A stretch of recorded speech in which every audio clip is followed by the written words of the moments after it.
Fala galera, beleza? Alex Rodrigues na área, como que vocês estão? Bem-vindos a mais um episódio do nosso querido canal. E quem for chegando agora já se inscreve no canal, deixa o like, compartilha com todo mundo, dá aquela moralzona pra gente, ajuda a gente a bater os 1.000 inscritos, beleza? E ó, só um recado pra galera aí, eu vejo que muita gente tá assistindo bastante. Agradeço bastante vocês que estão assistindo, mas pô, se inscreve, cara. Se vocês se inscreverem aí, já era pra eu ter batido os 1.000 inscritos aí, as horas, tudo, já tá monetizando, então dá aquela moral pra gente lá, dá aquela força pra gente.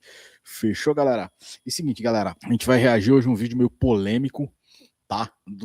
Por que o brasileiro pegou raiva da CLT, velho? Assim, a minha opinião é o seguinte, cara, tá? O que eu vou pedir pra vocês é, não vamos politizar a parada, tá? Eu vou tentar ao máximo aqui durante o vídeo não politizar a parada também, mas o que eu penso é o seguinte, cara, a galera hoje, ela acordou muito pro mundo, tá ligado? Então ela começou a entender quais são as possibilidades dela, o poder que ela tem na mão, o que ela pode fazer, onde ela pode chegar, cara. E querendo ou não, a gente sabe, cara, que hoje CLT é é uma colocação muito ultrapassada, cara. Você vê que muitos países aí hoje não tem essa regra trabalhista, tá? Você tem algumas questões trabalhistas ali, obviamente, para dar um respaldo para o funcionário, para a empresa, enfim. Mas não é absurdo que nem no Brasil, cara. Então, por exemplo, você vê países hoje que você trabalha 3 meses e folga.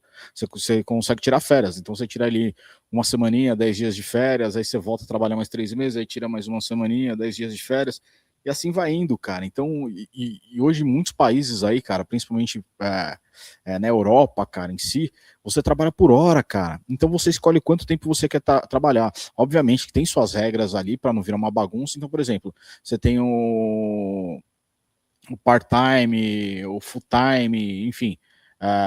Então você consegue ali trabalhar, puta, eu vou trabalhar, sei lá, das 8 ao meio-dia, vou trabalhar das 8 às 18. Então, tipo, você escolhe, em muitos lugares você tem essa possibilidade, cara.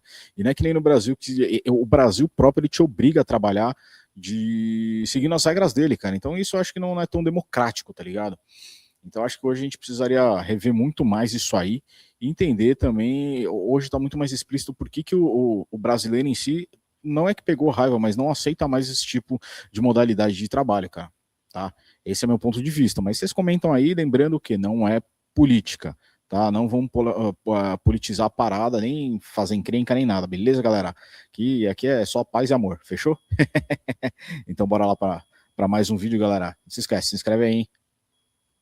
9h30 da manhã, uma sala de reunião apertada no interior de São Paulo. O dono da empresa desliza o contrato pela mesa, carteira assinada, plano de saúde, vale refeição, e o candidato de 24 anos empurra o papel de volta. Registrado eu não fico, não. O senhor não faz PJ? 30 anos atrás, esse mesmo papel seria motivo de festa. Hoje foi recusado antes do café esfriar. Para entender o que aconteceu nessa sala e por que ela vem se repetindo pelo Brasil inteiro, a gente precisa voltar no tempo.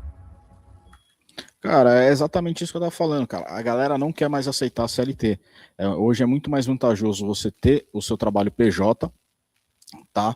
Ou você trabalhar de repente por hora. As empresas mudarem essa modalidade de CLT, as leis trabalhistas no Brasil, fazer uma reforma trabalhista no Brasil, arrancando essa porra de CLT, arrancando de uma certa maneira essa obrigatoriedade, tá ligado? Onde as empresas podem oferecer, cara, trabalho part-time ou full-time, tá ligado? Então, ou seja, tipo, meio período ou período integral. Então, acho que é muito mais válido você pagar por hora, definir um padrão por hora e trabalhar referente a isso. Não, vou ter um salário mínimo aqui, não. O seu salário mínimo vai ser definido de acordo com o número de horas. Então, por exemplo, hoje um salário mínimo, sei lá, na Espanha, por exemplo, eu estava vendo uns vídeos aí, se eu não me engano, está em torno de 1.600 a 1.800 euros, tá? Mas ele estabelece por hora, ele não estabelece por valor total, entendeu? Porque você pode trabalhar quantas horas você quiser. Se você quiser trabalhar 10 horas no dia, você vai trabalhar 10 horas no dia. Se você quiser fazer 6 horas numa empresa, mais 6 horas na outra, você pode, cara. Então você não fica obrigado só ficar fixo naquela empresa. Obviamente que o brasileiro trabalha numa empresa aqui, né, registrado tudo bonitinho, já na próxima você não pode trabalhar, você tem que fazer meio que o trabalho informal. Muito brasileiro faz isso, né? Então, e você trabalhando por hora, cara, é muito mais fácil, porque você não tem essa obrigatoriedade, tá ligado? Você não tem meio que essa parada informal. Então você pode ir lá, você vai trabalhar por hora, acabou. Vou finalizando essa empresa aqui, vou partir para a próxima empresa ali, acabou, cara. É muito mais fácil, muito mais simples, cara.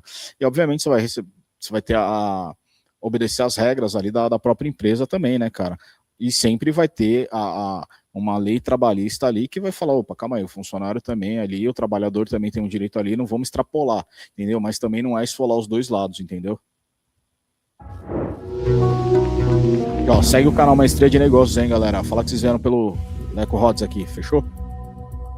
O homem do outro lado da mesa se chama Marcos, dono de uma metalúrgica pequena, 22 funcionários, café requentado e uma gaveta que ele quase nunca abre. Dentro dela, a carteira de trabalho do pai, capa azul, foto 3x4 em preto e branco, primeira página carimbada em 1978. O pai trabalhou 34 anos na mesma fábrica. Quando morreu, deixou pouca coisa, mas a carteira, essa ele guardou como quem guarda um diploma, porque era isso que ela era, um diploma. Carteira assinada significava estabilidade, 13º, férias pagas, aposentadoria garantida. Significava crédito na praça e respeito na mesa de domingo. O jovem que conseguiu o registro tinha vencido na vida, ponto. Só que o mundo mudou, e mudou rápido demais. Nos últimos 20 anos, surgiu um cardápio de trabalho que simplesmente não existia. Motorista. Cara, é exatamente isso, cara. Antigamente era orgulho você ter carteira assinada, você ser CLT. Antigamente era muito mais digno, né, do que hoje em dia, cara. Hoje em dia virou uma piada, né, cara? Entendeu?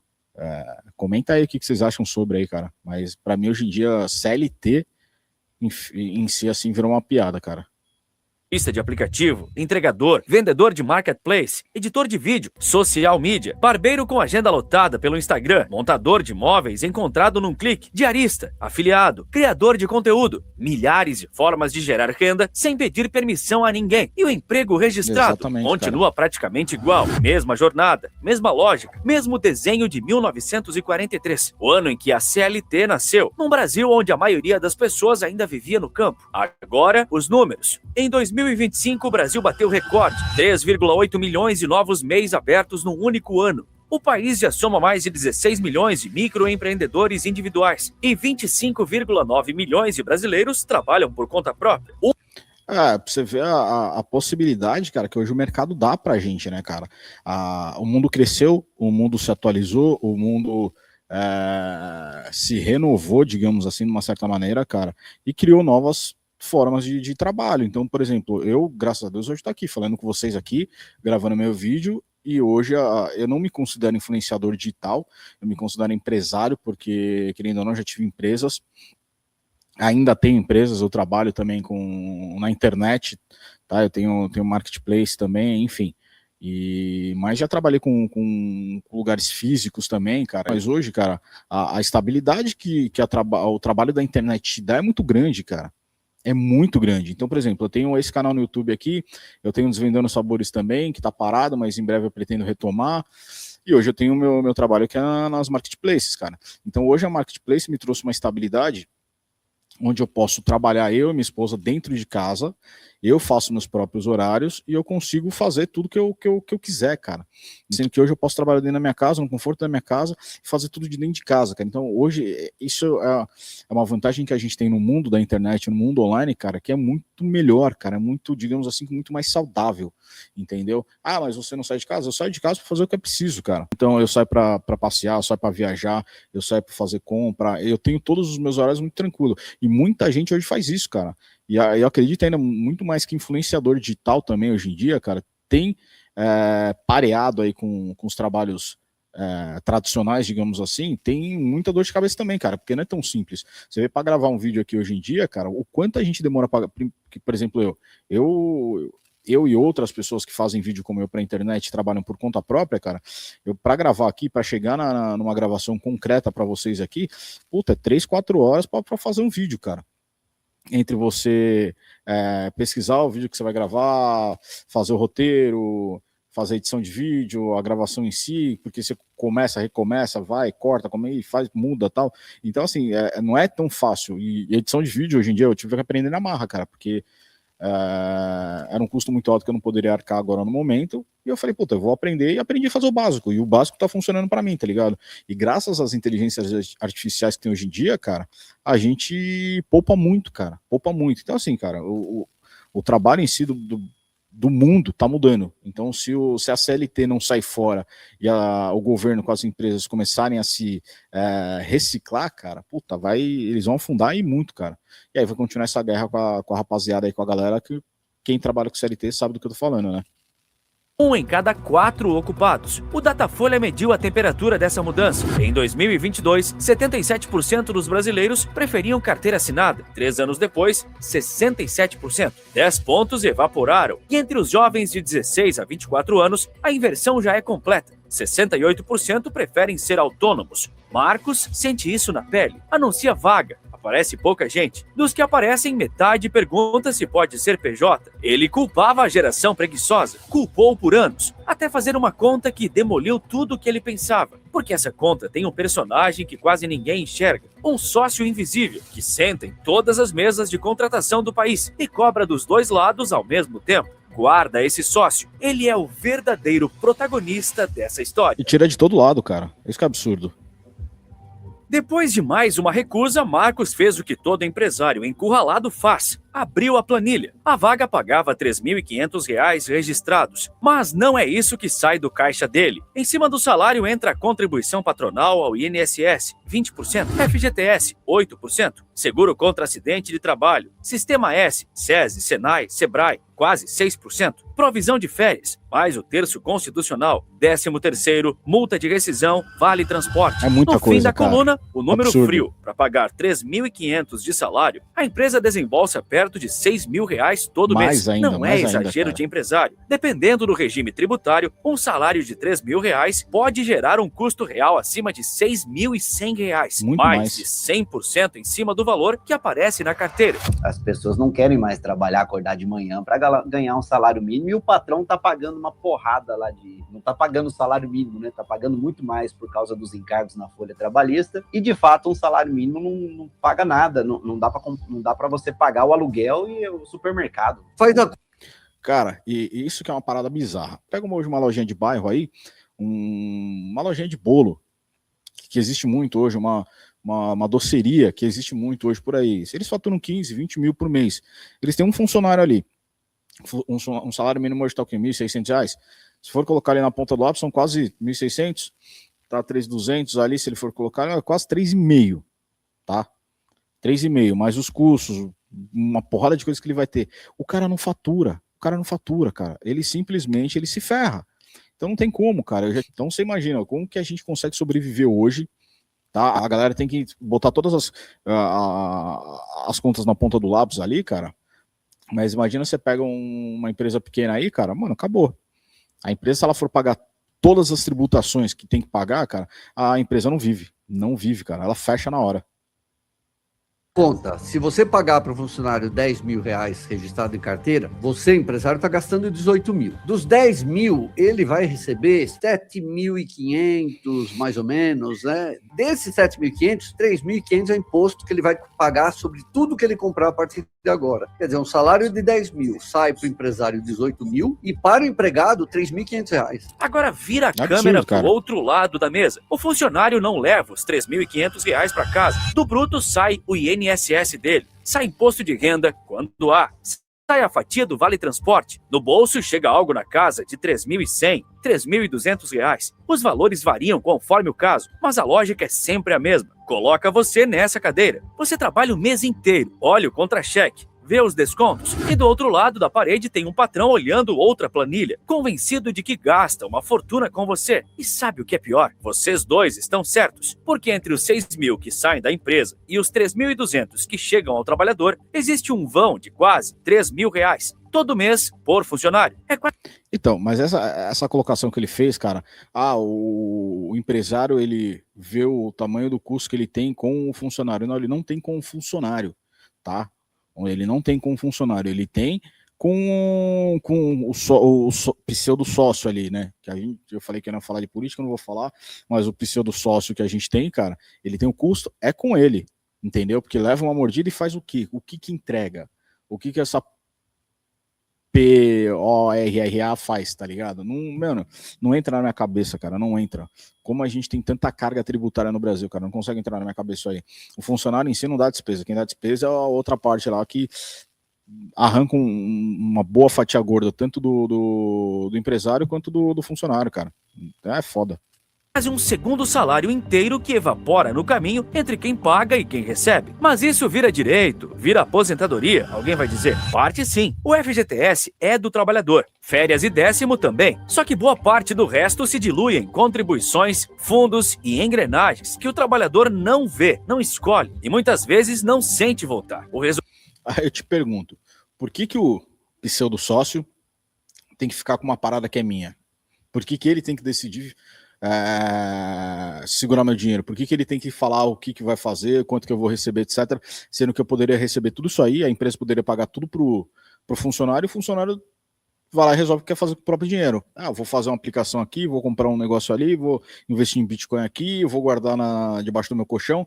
Então, assim, a pessoa tem que ter a liberdade de conduzir e de cuidar daquilo que ela própria trabalhou e fez por onde, cara. Agora, o pseudo sócio fez o quê, cara? Então, o pseudo sócio não tem que pegar, não tem que ter nada, cara. Não tem que ter nada, não tem que ter absolutamente nada, não tem que decidir. Entendam isso. Eles não têm que decidir por você. Você que trabalhou, você que deu seu sangue, você que acordou cedo, você que foi lá, batalhou, fez tudo. Então, você que tem que decidir o que você faz com o seu próprio dinheiro, cara. Se você vai guardar no colchão, se você vai aplicar no banco, se você vai comprar Bitcoin, se você vai investir em carro, se você vai investir em galinha, você decide o que você quer. É isso que a galera tem que entender, cara. Eles não têm o direito de decidir por você. É isso que me deixa mais indignado, cara. Por isso que muita gente tá optando hoje não ser mais CLT, justamente por conta disso, cara. Porque eles não querem que o pseudo-sócio defina por eles. Decida ali o que ele vai fazer, entendeu? Não vai, porque não volta, entendeu? Não volta. Essa parada não volta, cara.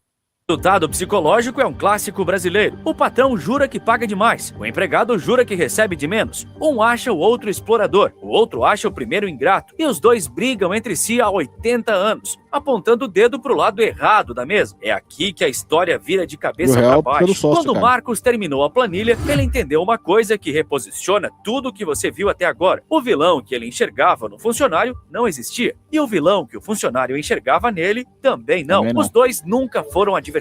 Os dois eram, sem saber, sócios minoritários do mesmo negócio, trabalhando pro tal sócio invisível, que não bate ponto, não pega no pesado e ainda assim leva a maior fatia da mesa. E se os dois lados perdem nesse jogo, alguém já tinha feito essa conta antes de Marcos. Milhões de alguém. E eles não ficaram parados esperando. É aí que tá, cara. Foi exatamente essa conta que o candidato de 24 anos fez. O nome dele é Diego, o rapaz que empurrou o contrato de volta lá na abertura. Diego não odeia trabalho, trabalha muito, aliás. Ele só olhou para os dois lados da planilha e concluiu o que milhões concluíram antes dele. Se o sistema come um pedaço tão grande no caminho, talvez valha mais a pena sair do caminho. E saíram em massa. Os 3,8 milhões de MEIs abertos só em 2025 representam um salto de mais de 300% em relação a 2011. O trabalho por aplicativo cresceu 25% em apenas 2 anos. 1,7 milhão de brasileiros já vivem disso como ocupação principal. Motoristas, entregadores, prestadores de serviço achados pela tela do celular. Para você ter a dimensão, é mais gente do que a população inteira de Recife, acordando todo dia sem patrão e sem rede de proteção. A promessa é sedutora e você provavelmente já ouviu ela da boca de alguém próximo. Liberdade de horário, escolher cliente, trabalhar mais quando quiser, parar quando precisar, levar o filho ao médico sem pedir autorização, não ter chefe. Porque cada um trabalha no horário, eu falo que o aplicativo ele é uma questão de adaptação. O meu horário é bom para mim, mas ele não é bom para você e nem para ele. Isso. Né? Cada um tem a sua limitação, a gente tem as nossas famílias, tem gente que gosta de estar à noite com a família, com o filho, tem que pegar o filho na creche, a esposa trabalha de manhã, tem que esperar a esposa chegar para poder sair à tarde para trabalhar. Sim. Então todo mundo tem isso, por isso que é bom ser motorista de aplicativo por esse Você lado. tem a liberdade de organizar, né, Só cara? que agora vem a parte que os vídeos de motivação não contam. O IBGE mediu. O trabalhador de aplicativo ganha em média R$ 2.996 por mês, 4,2% acima da média dos demais trabalhadores. Parece vitória, né? Olha a hora trabalhada, 44,8 horas por semana, contra 39,3 dos outros. Fazendo a divisão, ele recebe R$ 15,40 por hora. O trabalhador comum, R$ 16,80. A Liberdade, na ponta do lápis, paga menos por hora e cobra o corpo em troca. Quem trabalha por conta própria no Brasil encara, em média, 45 horas semanais, a maior jornada do país. Férias? Só se poupar. 13º? Não existe. Ficou doente? A renda para no mesmo dia. E mesmo assim, eles continuam indo aos milhões. Isso responde à pergunta que abriu esse vídeo. Então, aí é a questão, cara. É justamente isso. A pessoa ela tem a liberdade para fazer o que ela bem entender, só que não tem educação financeira. A partir do momento que a pessoa começa a ter uma educação financeira, ela começa a se preparar, se organizar, justamente para quando acontecer esse tipo de percalços no meio da vida, e colocando assim, cara, tipo, porra, tô trabalhando aqui, eu sou Uber, me deu uma caganeira, eu vou ficar 2 dias sem trabalhar. Beleza, mas você se organizou financeiramente, você aplicou seu dinheiro, você fez investimento justamente para você fazer seu caixa e você conseguir ter uma tranquilidade, um respiro, tá ligado? É exatamente para isso que funciona a educação financeira, cara, justamente para a pessoa pegar, organizar a sua vida e saber que uma hora ou outra vai ter os seus problemas aí e pelo menos ela vai ter um respaldo ali por trás, cara. Agora, quem garante que CLT garante isso aí, cara? Não garante, cara. Não garante, porque se a pessoa não tiver... Ela pode ser CLT, ela pode ser empresária, ela pode ser PJ, ela pode ser o que for, cara. Se a pessoa não tiver uma educação financeira, ela pode dar a dor de barriga que for, ela vai se ferrar do mesmo jeito, cara. O brasileiro pegou raiva da CLT? Não. Raiva é emoção. E o que está acontecendo aqui é aritmética. O trabalhador não fugiu da proteção. Ele fugiu de um modelo em que a proteção custa tão caro que sobra pouco para proteger. Entre um sistema que desconta demais e uma liberdade que paga de menos, milhões escolheram a liberdade. Não porque ela é generosa, mas porque, na percepção deles, a alternativa ficou pior. Marcos entendeu isso numa tarde de sexta-feira, sozinho no escritório. Abriu a gaveta, pegou a carteira do pai, capa azul, 1978, 34 anos de casa, e percebeu que estava segurando o documento de um país que não existe mais. O papel não mudou nada em 80 anos. O Brasil, em volta dele, mudou tudo. Tem mais uma camada nessa história e ela é desconfortável para os dois lados. O empresário que reclama do custo não é o vilão. A imensa maioria das empresas brasileiras é pequena e uma contratação errada pode afundar o caixa. O trabalhador que recusa o registro não é ingênuo. Ele fez a conta que ninguém fez por ele.